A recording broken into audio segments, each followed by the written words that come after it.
पुत्र कुश उनके द्वारा बसाया गया ये शहर, ये नगर, ये पवित्र नगर जिसको आप सब लोग कुश भवनपुर के रूप में भी जानते हैं, ऐसी धरती के सभी सज्जन वृंद को मैं नमन करता हूं और आशीर्वाद देता हूं। मित्रों, यह महर्षि वाल्मीकि और ऋषि दुर्वासा की भी तपोस्थली रही है और इसके साथ साथ यहां पर मां भवानी के मंदिर, जो पूज्य मंदिर जिनकी हम सब लोग आराधना करते हैं, ऐसे पवित्र भूमि पर मुझे आने का सौभाग्य मिला। मैं पुनः इस पुण्य भूमि को नमन करता हूं।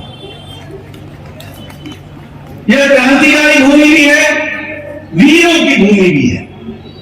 यहां आऊं और अब्दुल हमीद को याद न करूं, यहां आऊं और मंगल पांडे को याद न करूं, यहां आऊं और सुहेल देव सिंह जी की कर्मभूमि को याद न करूं तो शायद मैं न्याय नहीं कर पाऊंगा। ऐसी भूमि को मैं आशीर्वाद भी लेता हूं और नमन भी करता हूं। ये साहित्यकारों की भी भूमि है। हमारे लोकप्रिय जनकवि रमाशंकर यादव जी, जिन्हें हम विद्रोही के रूप में जानते थे, या फिर हमारे पूर्व छायावाद युग के राम नरेश त्रिपाठी जी हों, चाहे कवि त्रिलोचन शास्त्री जी हों, यह भी इस भूमि से उन्होंने भी साहित्य की बहुत बड़ी सेवा की। ऐसे महान साहित्यकारों को भी मैं यहां आकर के नमन करता हूं और उनसे प्रेरणा लेता हूं। मित्रों, चुनाव की बेला है और चुनाव के दौरान हर तरीके की बातें सुनने को मिलती है। हर पार्टी लोग लुभाने वाले वादे लेकर के आ जाती है। हर पार्टी, हर नेता नए नए वादे करता है। मैं ये तो जानता हूं कि यहां बैठे लोग इतने धूप में, इतनी कड़ी धूप में अगर मुझे सुनने के लिए आए हैं तो उन्होंने तो मन बना लिया है कि उनका वोट भारतीय जनता पार्टी को मिलेगा। वो वोट देने के मन से आए हैं, इसके लिए आपका बहुत बहुत धन्यवाद। कि वो आगे क्या करने वाली है, वोट का आधार ये होना चाहिए कि पीछे उस पार्टी ने क्या किया है, वही तय करेगा कि वो आगे क्या करने वाला है इस पार्टी। और जब मैं ये कहता हूं तो ये हमारे ही नेता हैं जो छाती ठोक करके सुल्तानपुर की जनता के सामने जाकर कह सकते हैं, अपना रिपोर्ट कार्ड ले करके जाते हैं। कोई political party, Samajwadi party, Indian national Congress कभी भी अपना रिपोर्ट कार्ड लेकर के नहीं आती है, हमेशा नए नए नारे लेकर के आती है। ये हम ही है जो कहते हैं कि जो कहा था वो किया है, जो कहेंगे वो करके दिखाएंगे।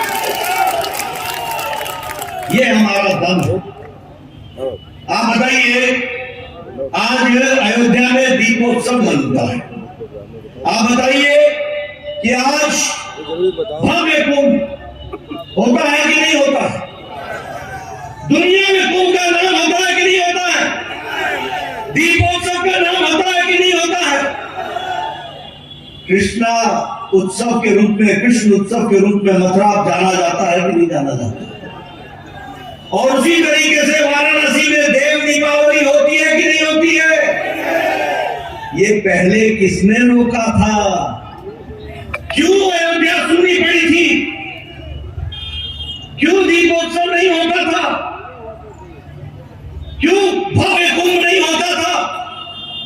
क्यों कुंभ की गलत गलत कहानियां आती थी? आज कृष्णा उत्सव, कृष्ण उत्सव क्यों होता है? ये इसलिए होता है कि जब नेतृत्व सही होता है तो जनता को भी सही दृष्टि मिलती है। ये भी हमको याद रखना चाहिए। और इसीलिए मैं आप सबको बताने आया हूं, जो समझ सकता हूं, लेकिन मेरे होश को भी जरा ध्यान में रखो। मैं ये बताना चाहता हूं, यह पार्टी सिर्फ विनोद जी को, सीताराम जी को, ओम प्रकाश पांडे जी को, राजेश गौतम जी को, राम प्रसाद जी को विधानसभा में पहुंचाने के लिए नहीं आई है। यह पार्टी इनको विधायक इसलिए नहीं बनाने आई है कि इनको विधायक बनाना है। यह पार्टी इसलिए इनको विधायक बनाना चाहती है क्योंकि इनके माध्यम से उत्तर प्रदेश की तस्वीर और तकदीर बदलनी चाहिए, इस बात के लिए आई है। ये हमारा रास्ता और उसका माध्यम विनोद सिंह है, उसका माध्यम हमारे प्रत्याशी है। ये पासपोर्ट है, ये लाइसेंस है और ये लाइसेंस आप देने वाले हैं आने वाले समय में। और किस लिए देने वाले हैं? हम गद्दी पर बैठने नहीं आए हैं, हम कुर्सी पर बैठने नहीं आए हैं। हम कुर्सी के माध्यम से भारत देश मोदी जी के नेतृत्व में आगे चले, इस पर मोहर लगवाने आए हैं और योगी जी के नेतृत्व में उत्तर प्रदेश आगे बढ़े, इस बात की मोहर लगवाने आए हैं। आप बताइए, हम कहते हैं हमारी विचारों की पार्टी। जब मैं विचारों की पार्टी कहता हूं तो याद कीजिए, सारे राजनीतिक दल देश की एकता की बात करते हैं लेकिन धारा 370 के खिलाफ वोट डालते हैं सारे। और ये भारतीय जनता पार्टी है जो कहती है एक देश में दो निशान, दो विधान, दो प्रधान नहीं चलेंगे, नहीं चलेंगे। और काले बादल, अब आपका काम है कि बादल को हटाओ, सूरज की रोशनी लो और विकास को आगे बढ़ाओ, इसकी हमको चिंता करनी है। मित्रों, मैं यही नहीं रुकता हूं। आप बताइए, कैराना में 60 परिवार कल्याण कर गए थे कि नहीं कर गए थे?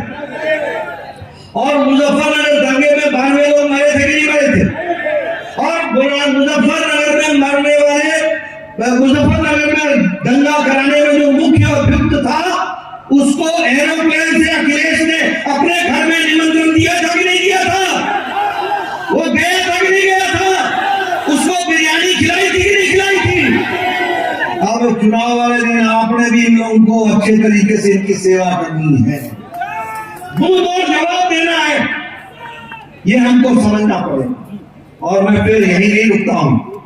अभी मुझे पता चला, मैंने परसों रात को टीवी ऑन किया तो देखा हमारे अखिलेश जी अपने पूज्य पिताजी के साथ बड़े दिनों बाद दर्शन हुए उनके। कहां दर्शन हुए? करहल में। इसका मतलब अब अखिलेश जी आपने उत्तर प्रदेश का चुनाव लड़ना छोड़ दिया।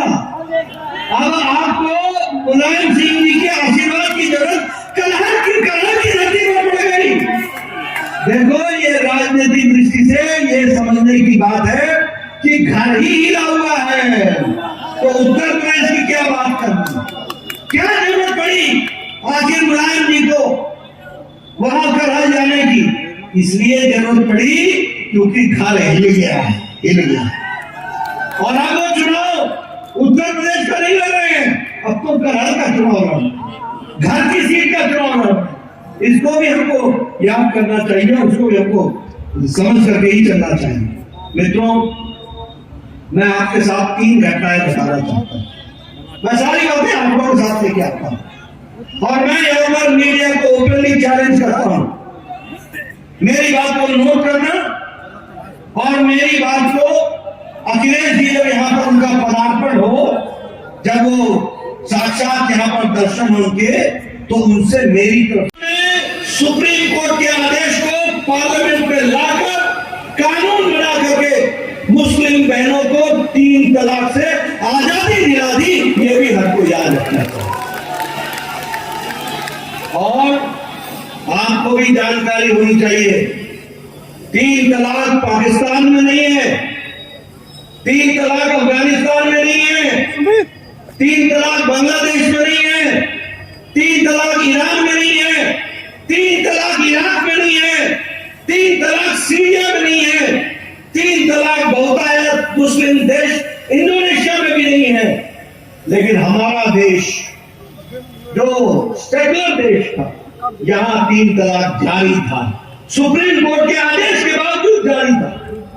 ये मुस्लिम बहनों को आजादी दिलाने का काम किया तो विचारों की पार्टी भारतीय जनता पार्टी ने करके दिया, यह हमको ध्यान रखना है।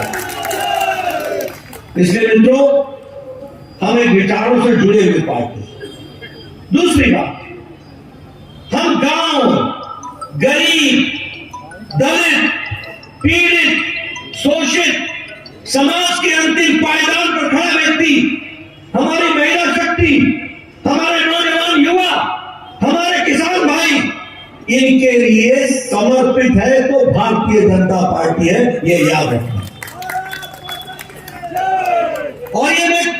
और फिर भी मैं भाषण के लिए नहीं कह रहा हूं, हमारे हर कार्यक्रम देख लो आप, हर कार्यक्रम वो गरीब को मजबूती देते हैं, वो महिलाओं को मजबूती देते हैं, वो युवाओं को मजबूती देते हैं, वो किसान को सशक्त करते हैं।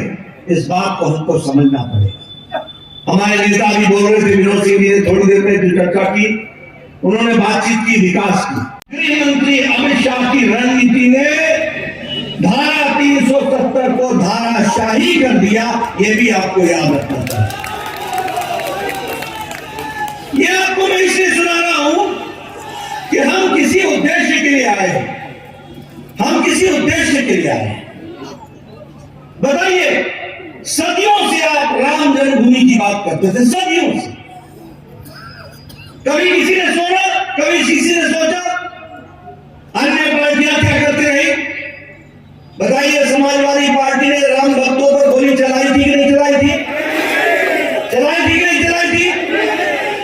बताइए, कांग्रेस पार्टी ने यही राम जन्मभूमि को अटकाया था, भटकाया था, लटकाया था कि नहीं? लटकाया था कि नहीं? कपिल सिब्बल सुप्रीम कोर्ट में बोलते थे कि इसका फैसला न होने दो, इसका फैसला होगा, इसको अटका दो, इसका फैसला हो जाएगा तो भारतीय जनता पार्टी को फायदा हो जाएगा। अरे भगवान श्री राम का भव्य मंदिर बनना था, तुम बीजेपी का फायदा नुकसान देख रहे थे, तुम लटका रहे थे। आजकल ये दीगर बात है कि राजनीति में तुम लटक गए, अटक गए और भटक गए, लेकिन मोदी जी के नेतृत्व में भव्य राम मंदिर वहां बन रहा है, ये भी हमको याद रखना था। बोलो जय श्री राम। ये हम विचारों की लड़ाई लड़ने आए। आप बताइए, सुप्रीम कोर्ट ने कहा था कि 3 तलाक को समाप्त करो, यह मुस्लिम महिलाओं के लिए अभिशाप है, यह बहुत बड़ा दंश है, इसको समाप्त करो। सुप्रीम कोर्ट ने कहा था। किसी भी राजनीतिक दल में यह ताकत नहीं थी, किसी भी राजनीतिक दल के नेता में यह रीढ़ की हड्डी नहीं थी कि वह इसको हटा दे। वो समझौता करते थे, वो तुष्टीकरण की। गरीब आदमी की स्थिति क्या थी? स्थिति, अगर किसी गरीब आदमी के यहां किसी को कैंसर हो गया, अगर किसी गरीब आदमी के यहां किसी को दिल की बीमारी हो गई, तो नेता लोग एप्लीकेशन लेकर के मुख्यमंत्री के द्वारे जाते थे और प्रधानमंत्री के द्वारे जाते थे, कहते थे इसका इलाज करा दो, इसके पास पैसे नहीं है, और फिर प्रधानमंत्री मुख्यमंत्री उसको राहत देने की कोशिश करते थे। लेकिन गरीब आदमी का गांव में खेत बिक जाता था, मकान बिक जाता था। क्या ये स्थिति थी कि नहीं थी? बताओ, थी कि नहीं थी? मोदी जी ने आयुष्मान भारत में 50 करोड़ लोगों को, यानी भारत की 40% आबादी को गंभीर बीमारियों से लड़ने के लिए हर साल 5-5 लाख रुपए प्रति परिवार दिया है। ये भी हमको याद रखना है। 2.5 करोड़ से ज्यादा लोगों का इलाज हो चुका है पिछले 3-4 सालों में। 2.5 करोड़ से ज्यादा गंभीर बीमारी। और कौन नहीं बेटा लोग? गरीब लोग, रिक्शा वाला, फेरी वाला, रेडी वाला, ठेले वाला, सब्जी वाला, बाल काटने वाला, रैक पिकर जो कूड़ेदान से प्लास्टिक उठाता है, ऐसे गरीब लोगों को मोदी जी ने 5 लाख रुपए का हर साल 5 लाख रुपए का हेल्थ कवर दिया। ये हमको ध्यान, इसलिए मैं भाषण देने नहीं आया हूं। किस तरीके से गरीबों के बारे में, उत्थान के बारे में सोचा गया है, वो आपको बताने आया हूं। आप बताइए, स्वच्छ भारत अभियान, मोदी जी ने कहा मैं स्वच्छ अभियान शुरू करूंगा लाल किले के प्राचीर से 2014 में। मुझे याद है, ये जो चांदी के चम्मच के साथ पैदा हुए नेता है ना कांग्रेस, इंडियन नेशनल कांग्रेस और समाजवादी पार्टी के, इन्होंने मजाक उड़ाया